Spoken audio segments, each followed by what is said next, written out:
Hello guys, back to my channel. তোমরা সবাই কেমন আছো? আশা করি ভালো আছো। আমিও অনেক ভালো আছি। তো আজকে অনেক দিন পরে বাড়িতে আসলাম, আর বাড়িতে আসার পরে দেখতেই পাচ্ছ কীরকম অগোছালো হয়ে আছে। এরকম অগোছালো হয়ে থাকলে আমার একদমই ভালো লাগে না। তো ঘরের ভিতরে ঢুকে আমি জামা কাপড়টা চেঞ্জ না করে আমি ঘরটা গোছাতে লেগে যাই। আমার ঘরে এরকম থাকলে আমার একদমই ভালো লাগে না। তো আমি আমার ওই বাড়িতে আমি গিয়েছিলাম, তো অনেক দিন পরে বাড়িতে আসলাম। দেখতে পাচ্ছ ঘরটা দেখে আমার মাথাটা একদম গরম হয়ে গেছিলো। তো সবার প্রথমে আমি ঘরটা গুছিয়ে নিচ্ছিলাম। দেখতে পাচ্ছ কত জামা কাপড়।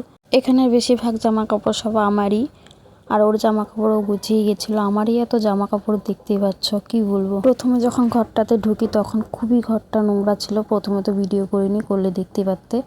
আগে আমি ঘর দোর ভালো করে পরিষ্কার করে, বিছানা পরিষ্কার করে তারপরে জামা কাপড়গুলো গুছোতে লেগেছি।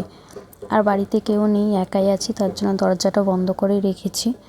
তো ফাইনালি আমার জামা কাপড় গোছানো ডান।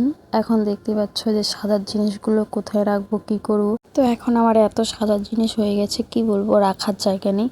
আগে এই বাড়িতে আমার কিছু ছিলই না, তো এখন আস্তে আস্তে আমার এত কিছু হয়ে গেছে, রাখারই জায়গা নেই। তো দেখতেই পাচ্ছ এটা চকলেটের নাকি কেকের কৌটো, তো এটার মধ্যেও আমি সাজার জিনিসই রাখছি। আর আগেই বলেছি আমি বাড়িতে একা আছি, তো দেখতেই পাচ্ছ বারবার আমি পিছনে ঘুরে ঘুরে দেখছি। একা বাড়িতে আছি, আমি একটু একটু ভয়ও পাই। তো একটু একটু কীরকম আওয়াজ হচ্ছিল, তাই বারবার পিছনে ঘুরে ঘুরে দেখছিলাম। আমার এরকমই হয়, আমি যতবারই বাড়িতে যাই আমার এসে এত জিনিস সব অগোছালো হয়ে থাকে, আমার সব গুছোতে হয়।